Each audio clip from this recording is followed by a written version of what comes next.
सभी environment conscious. Okay, सोचिए कि आप इस साल दिवाली के लिए फायर क्रैकर्स लेके घर पे रखे, आधा आपने यूज़ कर लिया, आधा यूज़ नहीं, तो वो जो बचा है आप अगर अगले साल रखेंगे तो कुछ गारंटी है कि वो अगले साल भी चलेंगे? नहीं। एक साल रखने के बाद फायर क्रैकर्स का कुछ गारंटी नहीं है। तो ऐसा ही है स्टोरी कि हर कोई देश बॉम्ब बनाता है, वॉर के लिए, युद्ध के लिए तैयार होके रखते हैं, पता नहीं कब ज़रूरत पड़े तो बॉम्ब तो तैयार रखते हैं।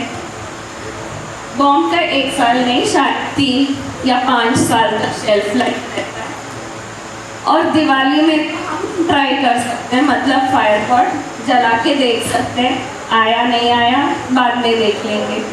पर बॉम्ब का ऐसा नहीं है, हम अगर दुश्मन की टेरिटरी एंटर होके जाके बॉम्ब फेंक रहे तो हमको गारंटी चाहिए कि ये बॉम्ब वहाँ जाके ऐसा नहीं रिस्क ले सकते कि फटेगा, शायद नहीं फटेगा, करेक्ट। तो बॉम्ब का जो शेल्फ लाइफ होता है 3 से 5 साल, अभी एक्सपैंड हो गया 2-3 साल समझ लीजिए।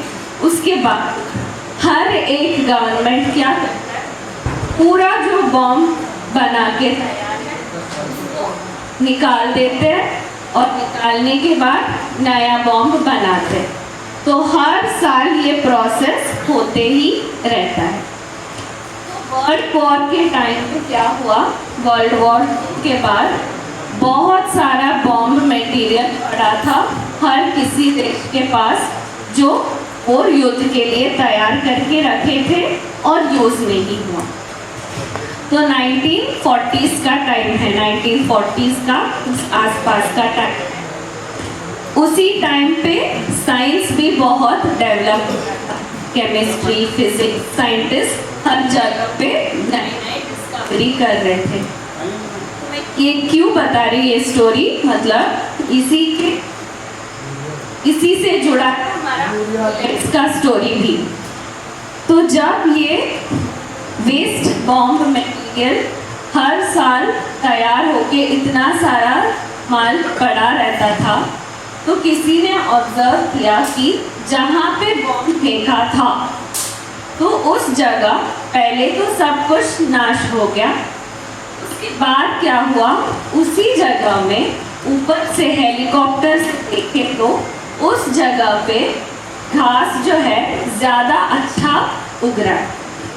ओके, ये ऑब्जर्वेशन था कि जहाँ पे बॉम्ब डाला था पहले तो सब कुछ नाश हो गया, उसके बाद 6 महीने 8 महीने बाद वहाँ पे जो है grass is growing greener than the surrounding area. ये किसी ने एक ऑब्जर्वेशन करके लिख दिया। ये कान बंद कर देंगे, साउंड भी आ जाए। ओके, तो ये ऑब्जर्वेशन पकड़ के मैंने बोला इसी टाइम पे केमिस्ट्री का बहुत एडवांसमेंट चल रहा था। तो केमिस्ट लोगों ने सोचा ये क्यों हुआ कि वहाँ पे घास और ग्रीन उग रहा है।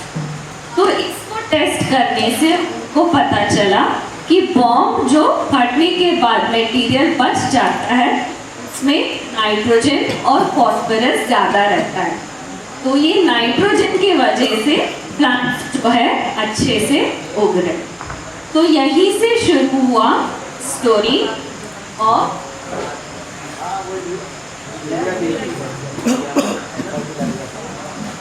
फर्टिलाइजर। तो ये नाइट्रोजिनस मटेरियल ही है यूरिया, जो हम अभी बोलते हैं, जो बॉम्ब के वेस्ट मटेरियल से बिल्कुल आसपास है। थोड़ा बहुत ही डिफरेंस करना पड़ता है। तो जो सारा वेस्ट बॉम्ब मटेरियल है, फ्री में रॉ मटेरियल मिल रहा है फर्टिलाइजर बनाने के लिए। तो इसी कारण फर्टिलाइजर इंडस्ट्री स्टार्ट हो गया। नेक्स्ट स्टेप क्या, फर्टिलाइजर इंडस्ट्री वालों को फर्टिलाइजर ज़्यादा से ज़्यादा उनको सेल करना था। तो सेल कैसे करेंगे, उन पौधों को, उन क्रॉप्स को प्रमोट करेंगे जो फर्टिलाइजर ज्यादा। तो ये कौन सा क्रॉप्स है? Normal mic.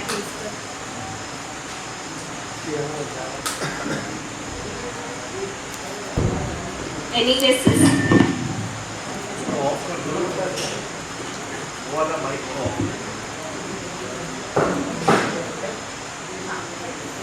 Any guesses? कौन से क्रॉप्स है जो फर्टिलाइजर डालने से यील्ड ज्यादा बढ़ता है? गेहूं और चावल। गेहूं और चावल, और एक वेरी इंपॉर्टेंट शुगर केन। तो ये 3 जो क्रॉप्स है जिनके लिए उगाने के लिए पानी ज्यादा मात्रा में चाहिए, तो फर्टिलाइजर प्लांट कैसे लेता है? पानी में जो फर्टिलाइजर घुल जाता है उसी को प्लांट अब्जॉर्ब कर सकता है। डायरेक्ट सॉइल से फर्टिलाइजर नहीं लेता है, फर्टिलाइजर पानी में घुलना चाहिए और वो पानी को प्लांट अब्जॉर्ब करता है। तो जो भी क्रॉप्स है जो वाटर इंटेंसिव है, मतलब ज्यादा पानी लगता है उनको उगाने में, उन क्रॉप्स को अगर आप फर्टिलाइजर डालेंगे तो उनका यील्ड डबल ट्रिपल हो जाता है। तो उन्हीं क्रॉप्स को सेलेक्ट करके उन्हीं क्रॉप्स को प्रमोट किया गया in the name of the green revolution.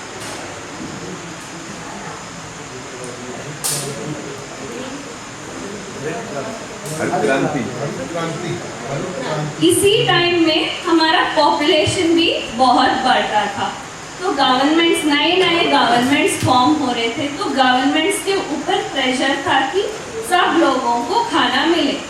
तो in the name of green revolution ये फर्टिलाइजर कंपनीज के माध्यम से फर्टिलाइजर्स को सेल ज़्यादा होने के कारण राइस, व्हीट और शुगर केन जैसे क्रॉप जो वाटर इंटेंसिव है उनको प्रमोट किया गया। ऐसा नहीं, मैं नहीं बोल रही थी राइस और व्हीट बिल्कुल नहीं था, पहले से भी था, पर ऐसा नहीं था कि हम हर रोज तीनों वक्त गेहूं और चावल ही खाते थे। कब यूज करते थे? जब कुछ मेहमान आ रहे घर को, जब त्योहार है, कुछ सेलिब्रेशन है, उस वक्त हम गेहूं और चावल को यूज करते थे। क्योंकि राइस और व्हीट उगाने के लिए पानी ज्यादा मात्रा में चाहिए, तो जहाँ उगाते थे तो वो काफी होता था स्पेशल ओकेशंस के लिए यूज करने के लिए। रेगुलर दिन में का जो धान्य था वो हमारे ज्वार, बाजरा और ये 5 मिलेट्स ही थे जो हम सब सालों से, मतलब 10 साल 20 साल नहीं, हजारों सालों से खाते आ रहे थे। पर in the name of green revolution क्या हुआ, पहले से ऐसा एक मनोभावना थी कि हम डेवलप सोसाइटी है, मतलब पैसे वाले हैं तो हम गेहूं खाएंगे, हम चावल खाएंगे, और उसी को प्रमोट करते करते ऐसा हो गया कि जो ये छोटा अनाज बोलते हैं, मतलब मिलेट बोलते हैं। मिलेट मतलब क्या है? मिल में जो लेट ऑफ करते हैं, मतलब वेस्ट है, उसको मिलेट बोलते हैं। ऐसे ही हिंदी में छोटा अनाज, मोटा अनाज बोलते हैं।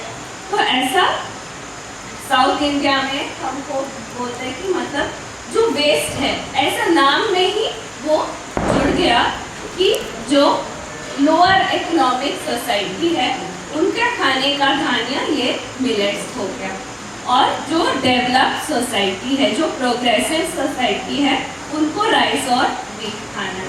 तो एक बार वो इमेज बन गया तो सारे के सारे लोग स्लोली एंड स्टेडली शिफ्ट हो गए राइस एंड व्हीट की तरफ। और चीनी तो मैंने बोल दिया आपको, अगर आप पैकेट का कुछ भी ले रहे उसमें सॉल्टेड है तो भी आपको चीनी ऐड करना पड़ता है, क्योंकि इतना टन तो हम शुगर केन उगाते ही है हर साल। कंपटीशन में उगाते कि यूपी इस साल और ज़्यादा टन शुगर केन उगाया है, महाराष्ट्र इस साल यूपी से ज़्यादा हो गया, कर्नाटका इस साल सेकेंड आया। ऐसा तो कंपटीशन में हम शुगर केन उगा रहे हैं, इसके लिए शुगर बनता है और अल्कोहल बनता है। इससे दोनों हमको बिल्कुल ज़रूरी ही नहीं है, फिर भी हम इतना पानी डाल के, इतना केमिकल डाल के, इतना भूमि नाश करके शुगर केन उगाया। तो किसी ने ब्रेक में पूछा कि ऐसा कैसा हो गया कि ये जो इतने हेल्दी धान्य हैं हम सब इसको कैसे भूल गए। आप तो बोल रहे हैं कि पहले खाते थे, तो कैसे भूल गए।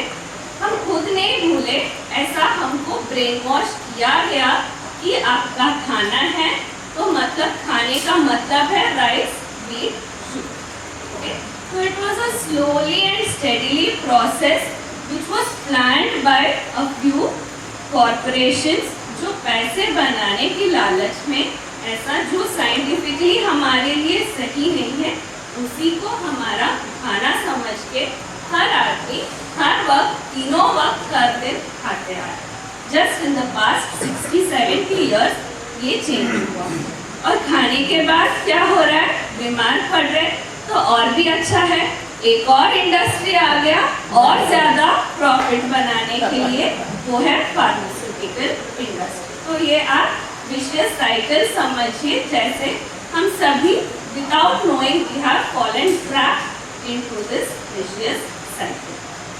तो हाँ, ट्रैप में फंस गए।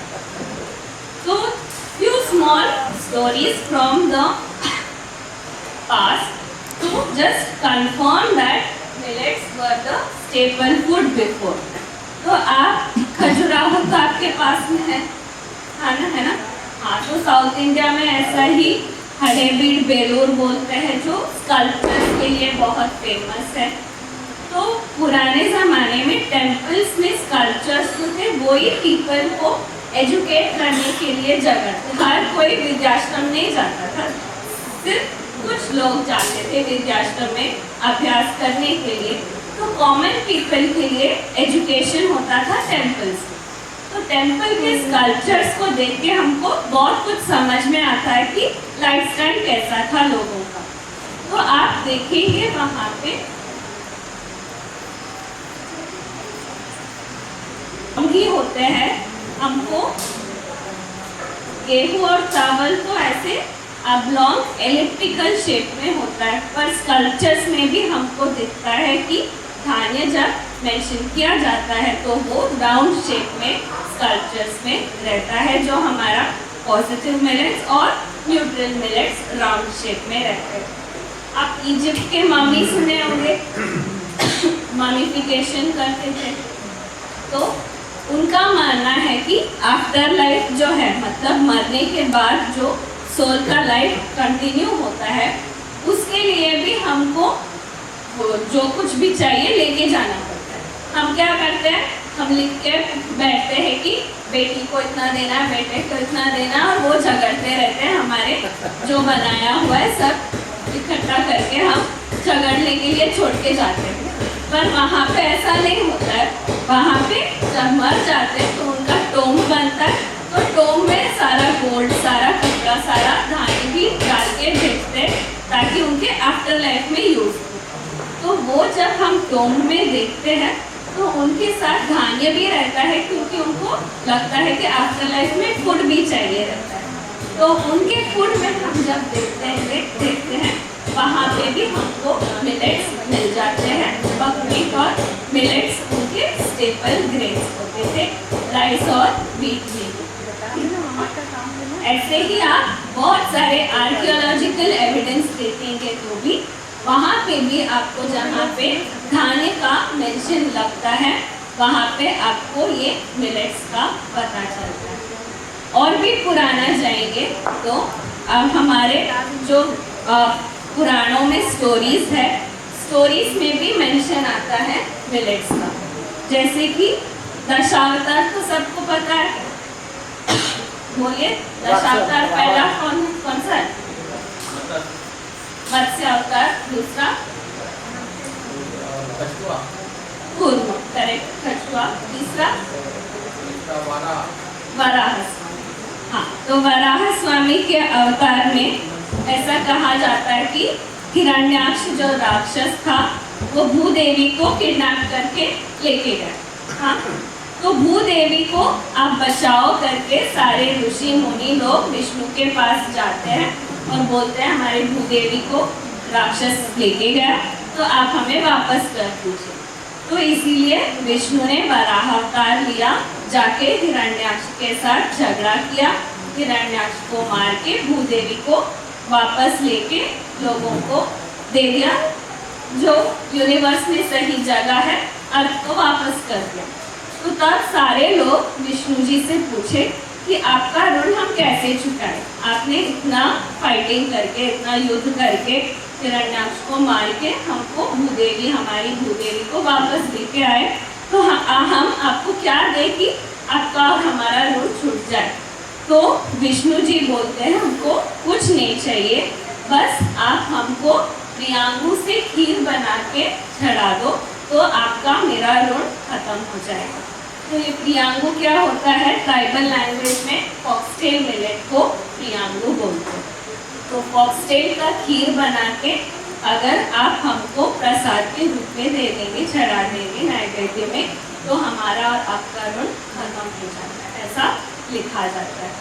बकुड़ा देवी सुना होगा आपने। तो श्रीनिवास जब अर्थ में आते हैं, लक्ष्मी देवी गुस्सा होके श्रीनिवास से हिमालय से उतर के नीचे भूमि पे आ जाती है गुस्सा हो। तो विष्णु जी पीछे पीछे श्रीनिवास के रूप में आते हैं लक्ष्मी को मना के वापस लेके जाने के लिए, पर लक्ष्मी देवी तो मानती नहीं है, तो गुस्से में ही रहती है। तो श्रीनिवास जी बैठ गए तपस करने की, जब तक लक्ष्मी वापस नहीं आती मैं भी वापस नहीं जाऊंगी।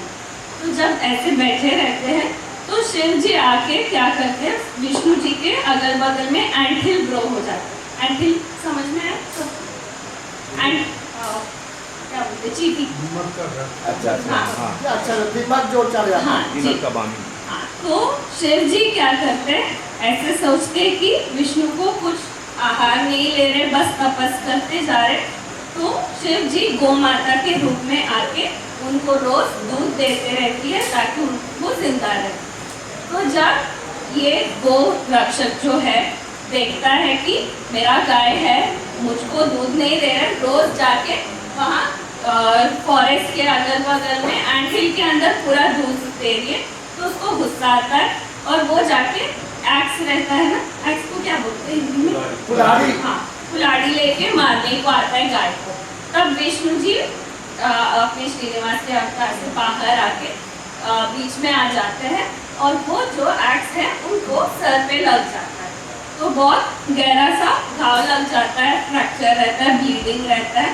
तो तब उसके पास ही वन में बकुड़ा देवी का आश्रम रहता है, घर रहता है, तो वहाँ पे चले जाते हैं और बकुड़ा देवी उनको देखभाल करके ठीक कर देती। तो उसमें लिखा है कि बकुड़ा देवी उनको सावा चावल, लिटिल मिलेट का जो है उससे चावल पका के देती थी और वनमूलिक सभी ला के अप्लाई करके उनको ठीक कर दिया। और हमने क्या देखा आज, लिटिल मिलेट जब हम देख रहे थे उसकी special properties, wound healing, fracture healing में ये बहुत काम आता है। तो वहाँ पे भी बकुड़ा देवी ने लिटिल मिलेट को देके श्रीनिवास को जल्दी अपने घाव करने के लिए देखभाल किया। तो ऐसे तो एनेक्डोट्स में बहुत सारे जगह आपको मिल जाएंगे मिलेट्स के मेंशन होते हुए। बाइबल में कहा जाता है कि जब क्राइस्ट और उनके फॉलोअर क्रिश्चियनिटी को स्प्रेड करने के लिए चल रहे थे, तो दिन में एक ही बार खाते थे और वो एक ही बार खाने से पूरा एनर्जी रहता था दिन भर चलने के लिए। और लिखा है क्या खाते थे, जो धान्य 60 डेज में ही उग जाते हैं, जो धान्य सिर्फ मंज मतलब जो ड्यू रहता है उसको अब्जॉर्ब करके ही ग्रो होता है, ऐसे धान्य से वो पॉरेज मतलब खमीर और अनलीवेंड ब्रेड मतलब रोटी के जैसे बना के खाते थे। तो कौन सा धान्य है जो 60 डेज में आ जाता है? राइस और व्हीट तो और लंबा है और सिर्फ मॉइस्चर अब्जॉर्ब होके वो ग्रो नहीं होते, उनका पानी का रिक्वायरमेंट ज़्यादा रहता है। तो ये होता है ब्राउन क्रॉप मिलेट। शॉर्टेस्ट है, हमने तो बता दिया कि नर्व्स के लिए फॉक्सटेल मिलेट अच्छा है, थायराइड के लिए लिटिल मिलेट अच्छा है। तो बहुत लोगों को क्या कंफ्यूजन रहता है, थायराइड है अगर मुझे तो मैं सिर्फ खाते जाऊं। ये तो नॉर्मल अजम्पशन ऐसा हो जाता है, पर ऐसा नहीं करना चाहिए। आपको 5 मिलेट खाने की ज़रूरी है, क्योंकि आपको ना सिर्फ थायराइड को ठीक करना है, आपको ब्लड को भी प्यूरिफाई करते रहना है। अगर आप अभी थायराइड है करके सिर्फ लिटिल मिलेट खाएंगे तो आपको 1 साल के बाद कुछ और प्रॉब्लम निकल के आएगा खून में या नर्व्स में या कुछ और। तो हर पार्ट ऑफ द बॉडी को रेगुलरली क्लीन करते रहना है। तो 5 मिलेट्स आपको खाना है। और कैसे खाना है, मात्रा उसमें आप ऊपर नीचे कर सकते हैं अपने डिसीज के हिसाब से।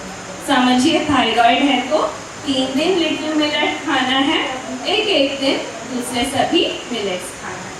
समझिए, आपको आर्थराइटिस है तो 2 दिन फॉक्सटेल मिलेट लेना है, 2 दिन ब्राउन डॉग मिलेट लेना है जो दोनों जॉइंट्स के ऊपर काम करते हैं, और 3 मिलेट जो है एक दिन लेना है।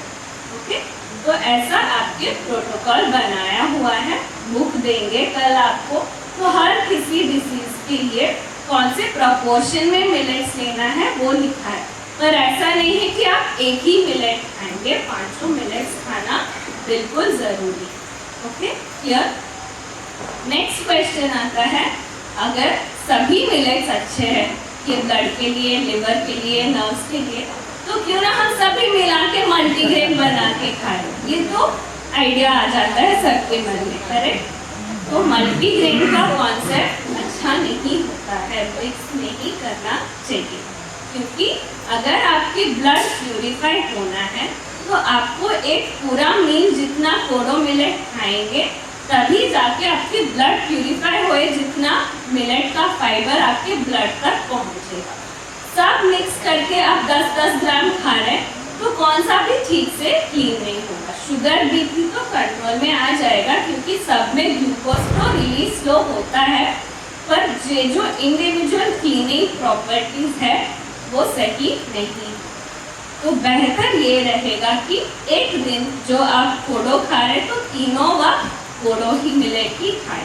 नेक्स्ट डे अगर आप कुकी खा रहे तो तीनों वक्त कुकी ही खाए, तब जाके आपको मैक्सिमम बेनिफिट रहेगा।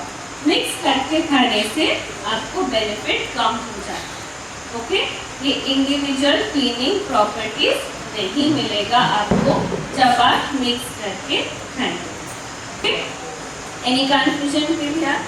प्रोटोकॉल के हिसाब से मिलेट्स का 2-2 दिन सभी के लिए चलेगा अगर घर में मल्टीपल लोग हैं और मल्टीपल बीमार।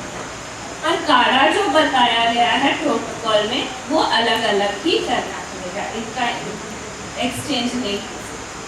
ओके, तो काढ़े के बारे में नेक्स्ट बात करेंगे। नेक्स्ट इम्पॉर्टेंट है, हमने ऑलरेडी बोला,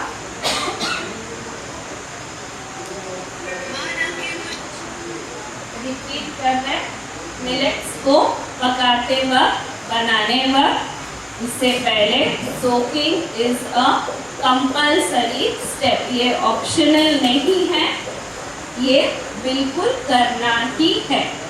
तो मिलेट्स का फाइबर जो है अंदर से बाहर तक मल्टीपल लेयर्स में रहता है। ऐसा नहीं है कि सिर्फ बाहर फाइबर है। राइस में क्या होता है, बाहर फाइबर है, वो एक लेयर निकाल दिया तो अंदर सिर्फ कार्बोहाइड्रेट है।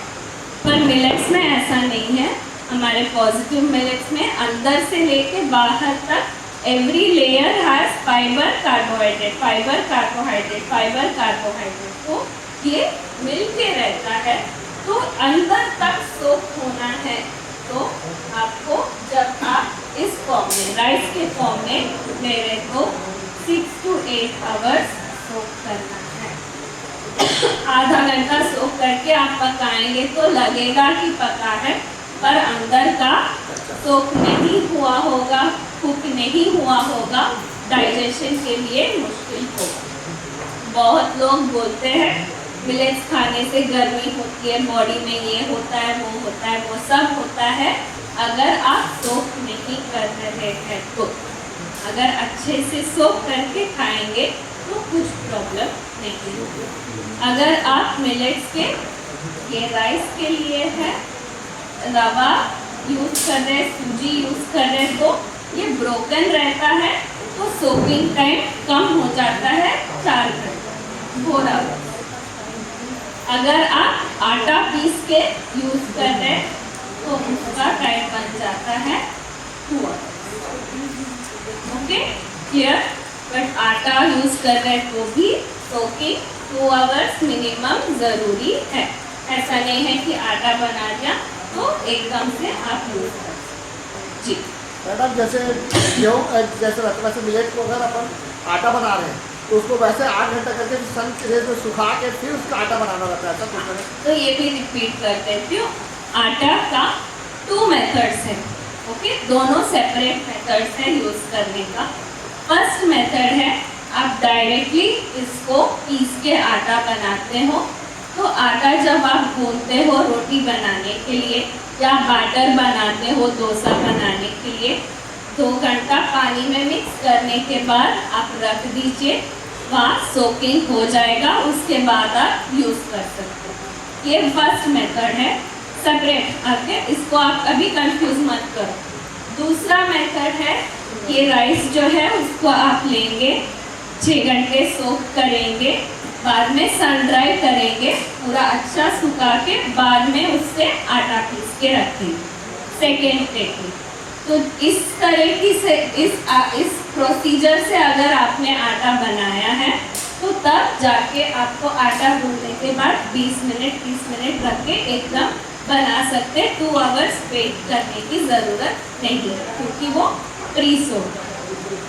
एदर वन आपको जो कन्वीनियंट लगे आप ऐसा फॉलो कर सकते हैं। एडवांटेज मैं बोल देती हूँ, अगर आप भिगोने के बाद ड्राई करके आटा बनाते हैं तो इमीडिएट यूज़ के लिए रेडी रहता है। स्पेशली ब्रेकफास्ट के टाइम पे जल्दी जल्दी बनाना पड़ता है तो रेडी रहता है, पर उसका शेल्फ लाइफ कम रहता है। मतलब आटे को आप ज़्यादा दिन नहीं रख सकते, कीड़े ज़्यादा जल्दी आ जाते हैं अगर आपने भिगो के बनाया है तो। डायरेक्ट आप आटा बना के रखेंगे तो ज़्यादा दिन रख सकते हैं, पर एकदम झटपट से आपका नहीं बनेगा। सोकिंग टाइम स्किप नहीं कर सकते हैं आप। Okay clear. इन्हें ही किया है तो मोशन टाइट हो जाएगा, ड्राई हो जाएगा कॉन्सेंट्रेशन। अगर सोक करके बनाते तो कोई प्रॉब्लम नहीं है।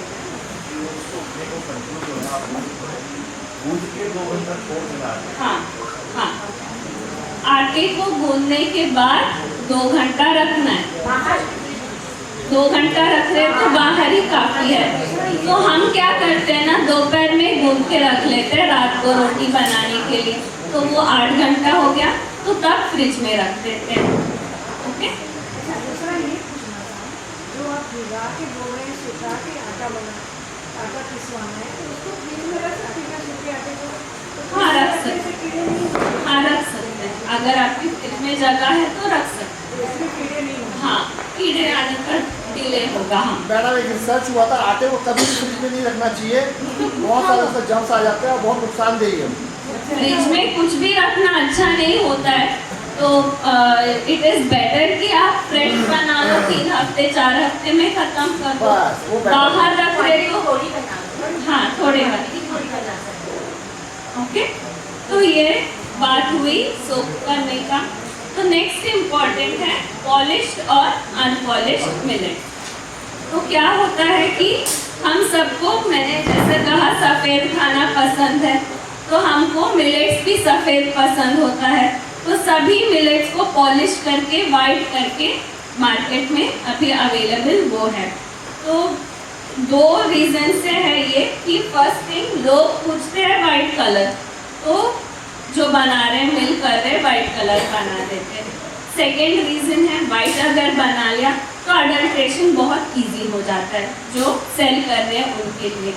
तो राइस तो हमको रेशन में 2 रुपीज़ 3 रुपीज़ में मिल जाता है। उसको आप अगर ब्रेक करेंगे तो वो इसमें इजीली मिक्स हो जाता है अगर ये मिलेट सारे वाइट होके पॉलिश होके हैं। तो जब डिमांड ज़्यादा है, प्रोडक्शन कम है, तो अडल्ट्रेशन आ ही जाता है पैसे बनाने के लिए। तो रेट तो ये 100 रुपीज़ में बिक रहा है, राइस 2-3 रुपीज़ में मिल रहा है, तो आधे का आधा पॉलिश्ड मिलेट्स में राइस मिक्स होके आता है। तो आप समझ रहे होंगे कि आप मिलेट्स खा रहे हैं, पर आपको कुछ बेनिफिट नहीं मिल रहा है क्योंकि आप आधा तो उसमें राइस ही खा रहे हैं। ओके, तो इसके लिए आपको पता होना चाहिए कि अनपॉलिश्ड मिलेट्स की सही है आपको हेल्थ बेनिफिट्स मिलने के लिए। हम फाइबर के लिए ही तो खा रहे हैं, तो पॉलिश करके खाएंगे तो वो फाइबर परसेंटेज कम होते जाएगा। तो आपको अनपॉलिश्ड मिलेट्स खाना है। हमने जैसे बताया फॉक्सटेल येलो रहता है, ब्राउन टॉप ग्रीन रहता है, कोडो रेड रहता है, बार्नयार्ड और little millet of white creamish colour में रहते हैं। तो सभी अनपॉलिश्ड मिलेट्स को आपको पहचानने के लिए ही यहाँ पे सैंपल रखा है, देख लीजिए, ताकि आप जब खरीद रहे हैं आप कंपेयर कर सकते कि ऐसा है तो अच्छा है। ओके, इसमें वाटर सॉल्युबल विटामिन और मिनरल्स ज़्यादा है, विटामिन बी कॉम्प्लेक्स है। तो ये सभी विटामिन मिनरल्स बार बार आप धो के बनाएंगे तो लॉस हो जाएगा। तो आपको सिर्फ एक बार पानी डाल के हल्के हाथों से इसको धोना है, वो पानी को फेंक देना है और बाद में जो सोकिंग के लिए यूज़ करते हैं वो पानी ही कुकिंग के लिए यूज़ करते हैं। Okay, clear? सॉल्युबल और अनसॉल्युबल को थोड़ा क्लियर करिए। हाँ, वो तो बाद में आएगा, अभी आया नहीं है। तो हाँ, मैडम ये जो अपना जो ये मिलेट्स है उसमें क्या गोटी आ जाती है, तो उसको हम लोग भी जो सुरेजा वो कर भी रहे हैं, पानी में 2-3 बार निखारते हैं, आप बोलो उसमें से प्रोटीन वगैरह कम हो जाएगा। बाद में नीचे जो बैठ जाता है उसमें गोटी रहती है, वो हम लोग फेंक देते हैं। तो क्या ये हम लोग सही कर रहे थे कि गलत कर रहे हैं? मुझे समझ नहीं आया क्या हमारी तो नहीं आती। नहीं आती हाँ।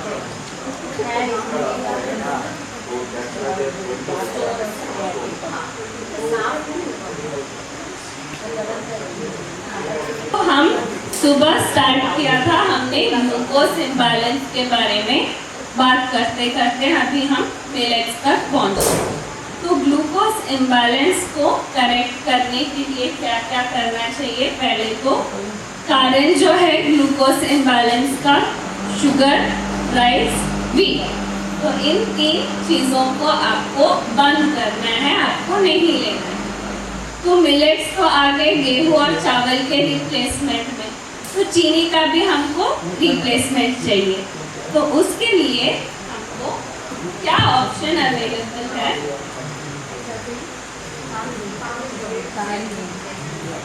तो फर्स्ट आंसर हमको मन में आता है जैगरी। तो जैगरी में भी बहुत तरीके के हैं, तो कौन सा अच्छा रहेगा? तो पहला जो है, मार्केट में जो नॉर्मल जैगरी मिल जाता है, लाइट ब्राउन कलर का रहता है, तो वो हम बोल सकते हैं कि ऑलमोस्ट शुगर के जैसा ही है। तो sugar is nothing but glucose plus fructose.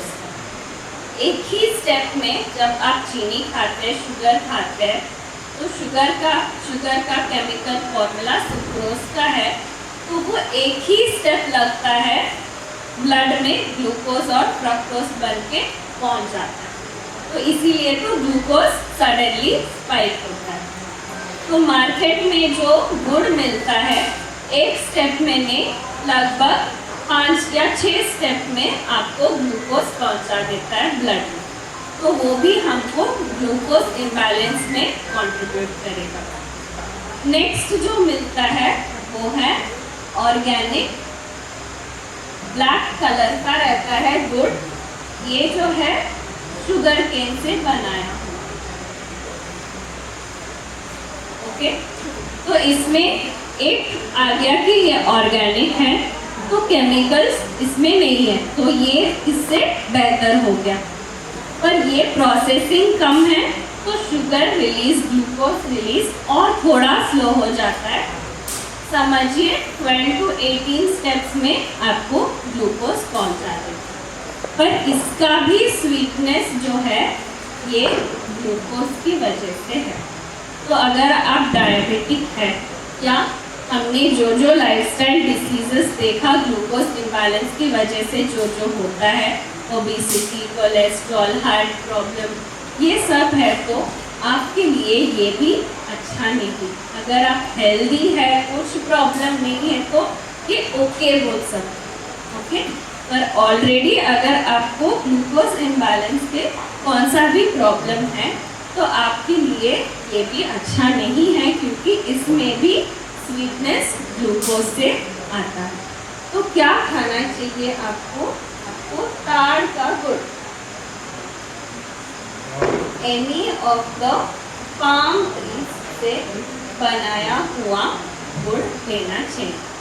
तो ये पाम ट्रीज क्या होते हैं? इसमें कोकोनट आ जाता है, टॉडी पाम आ जाता है, डेट आ जाता है, सिल्वर डेट आ जाता है, all the palm species of trees से जो हीरा निकाल के उससे गुड़ बनता है।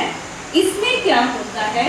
स्वीटनेस ज़्यादा फ्रक्टोज से आता है, उसमें ग्लूकोज की मात्रा बहुत कम।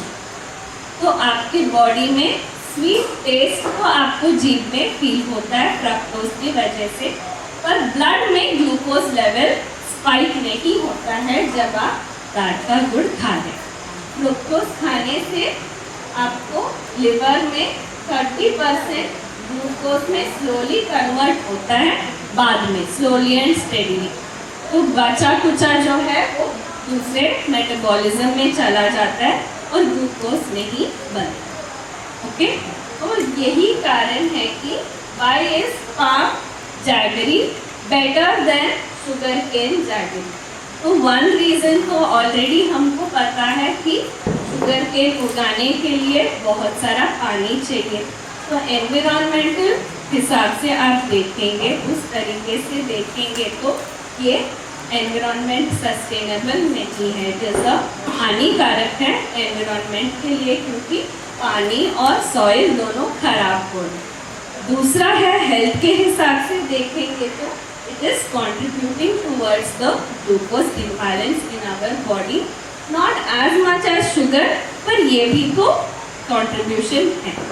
पर अगर आप ताड़ का गुड़ लेंगे, पाम ट्रीज लेंगे, तो ये अपने आप उग जाते हैं, पानी को लेते ही है, पर उनको पानी डाल के कोई उगाता नहीं है। ऐसे ही आप स्ट्रीम के पास या कोस्टल रीजन्स में ये सब पाम ट्रीज अपने आप आ जाते हैं।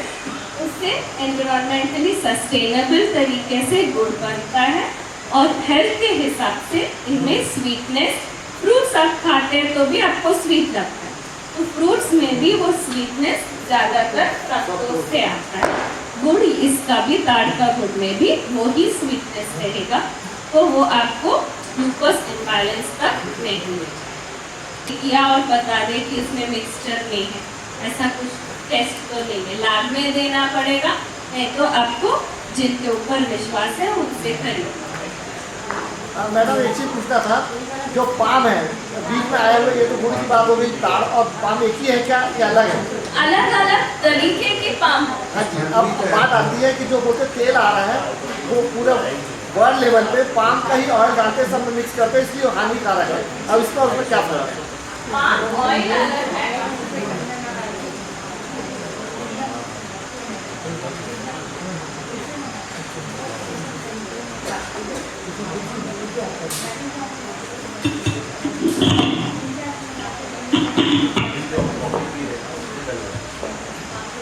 पाम ट्रीज को बहुत तरीके के होते हैं, उसमें एक स्पीशीज से ही ऑयल निकलता है और वो ऑयल, उसमें न्यूट्रिशन वैल्यू बहुत कम है, तो वो मिक्स हो रहा है, तो वो अच्छी बात नहीं है। ये तो अलग ही है, ऑयल और इसका लेना देना कुछ। हाँ जी, बस वही।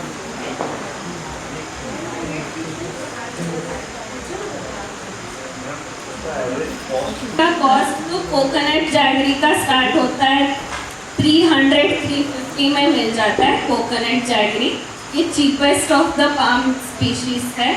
और सिल्वर डेट का कॉस्टलीस्ट रहेगा, अभी तो 800 रुपीज़ ऐसा मिलता है, तो 300 से 800 तक है, डिफरेंट स्पीशीज के हिसाब से रहेगा और आपके लोकेशन के ऊपर भी रहेगा। वेस्ट बंगाल में तो ताड़ का गुड़ बहुत बनता है, तो लोकली अवेलेबल चीपर रहेगा। हमको तो मैसूर में मिल जाने तक ट्रांसपोर्ट का कॉस्ट ही उतना आ जाता है।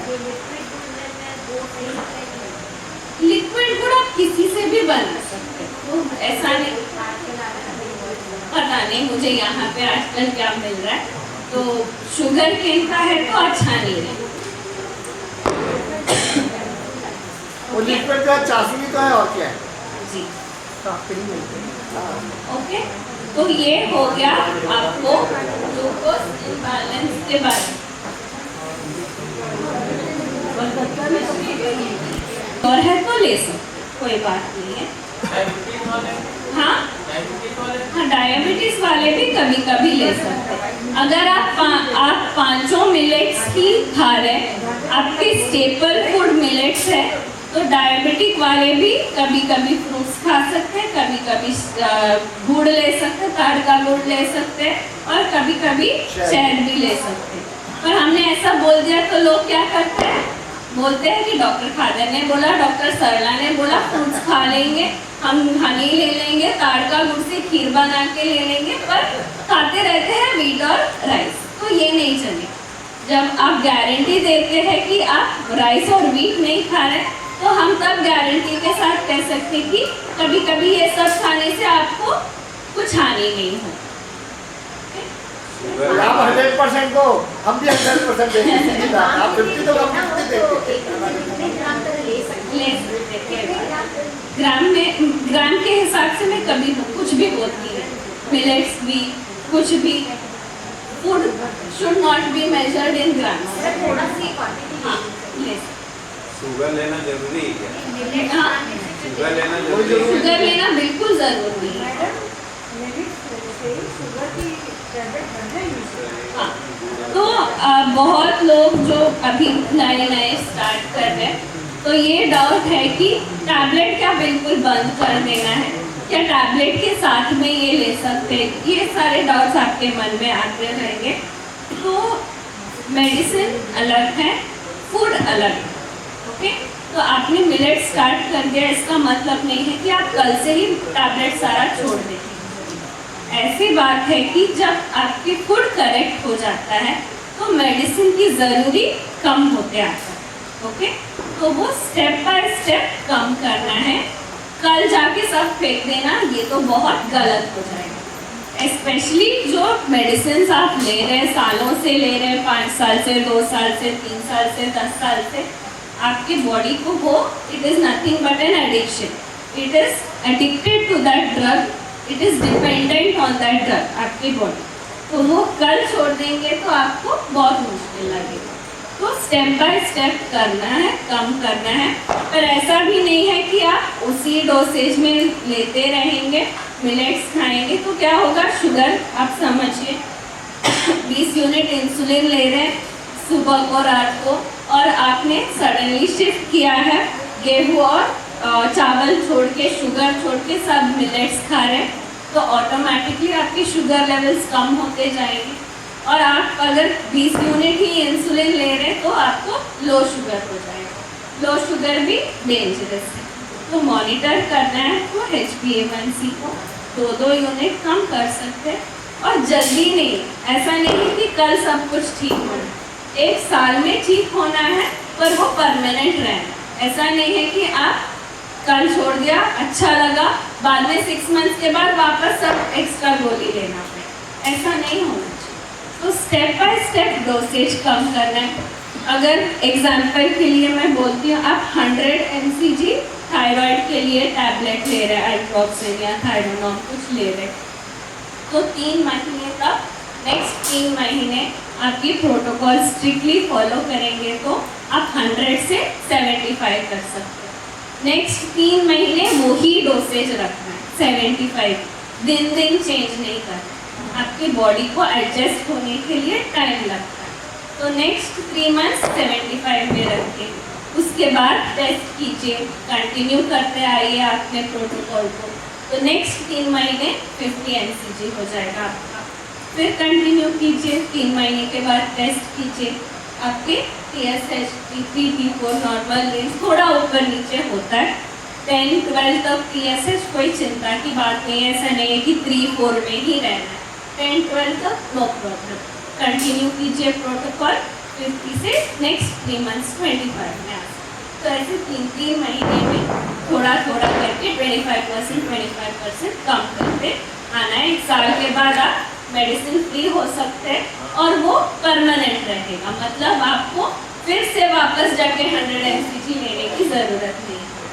अगर आप कल छोड़ देंगे तो कुछ दिन अच्छा लगेगा, बाद में फिर से वापस 150 mcg लग जाएगा। ओके, तो कौन सा भी मैंने तो अभी एग्जाम्पल थायराइड का बताया, शुगर का, बीपी का, कोलेस्ट्रॉल का, सबका ऐसा ही स्टेप बाय स्टेप आपको मॉनिटर करते स्ट्रिक्टली ये सब फॉलो करते टैबलेट्स छोड़, ऐसा नहीं कि कल छोड़ दें। Okay, clear?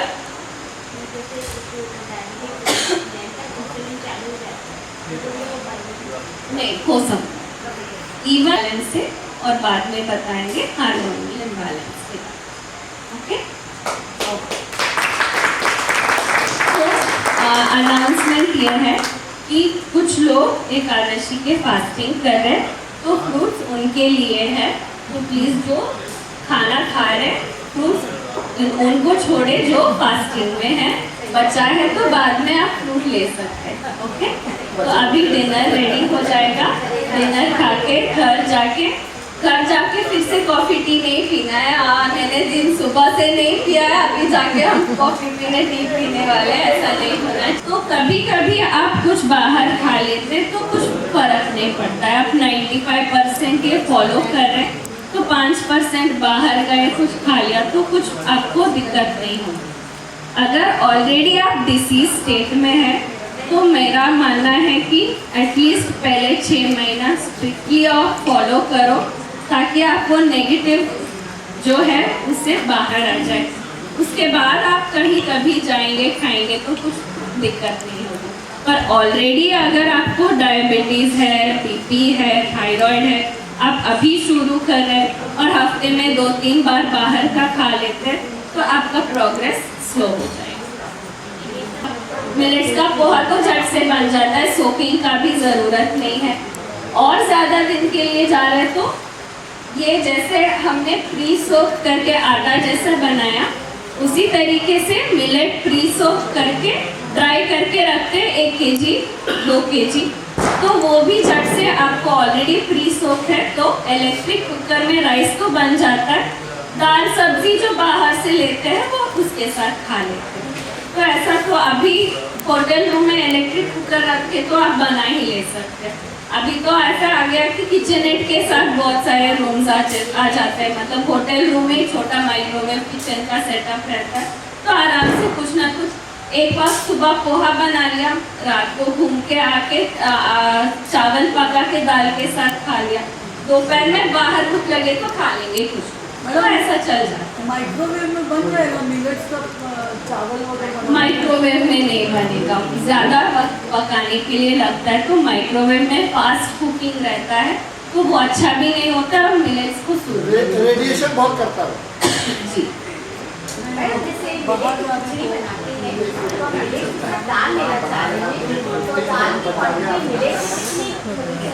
तो रेशियो करेक्ट रेशियो रहेगा आपको dal is to millet 1:4, 1 part protein 4 parts carbohydrate. Idli में भी वही बताया, डोसे के लिए भी वही है, खिचड़ी के लिए भी सेम। जैसे मैडम हमने तो अभी तक शुरू नहीं किया है मिलेट्स का, तो फिर किस तरीके से करें? हाँ, तो पहले आप लिटिल मिलेट से स्टार्ट कीजिए, अम्बली बना के खाने के लिए स्टार्ट कीजिए। 1 हफ्ता पूरा आप लिटिल मिलेट का अम्बली ले सकते हैं, उसके बाद में सब कुछ इंट्रोड्यूस कर सकते हैं। आपको कुछ तकलीफ है तो उसके प्रोटोकॉल के हिसाब से कर सकते हैं। वो हार्मोन इम्बैलेंस में आएगा, बताएंगे। मैडम चीला बना रहे तो मिलेट्स और मूंग की दाल का प्रोपोर्शन क्या है? 1:4 same, follow the same proportion जो भी आपकी रेसिपी। 1 part दाल 4 parts मिलेट। हाँ जी मैडम, आज जो है ना, आज देव उठनी है, आज से छत्तीसगढ़ में शादियाँ चालू हो जाएंगी और शादियों में नाइट को होता है सब बेड़ा गर्म वाला खाना बनता है, तो वहाँ खाना ही नहीं खाना, बस घूम घाम के आ जाए।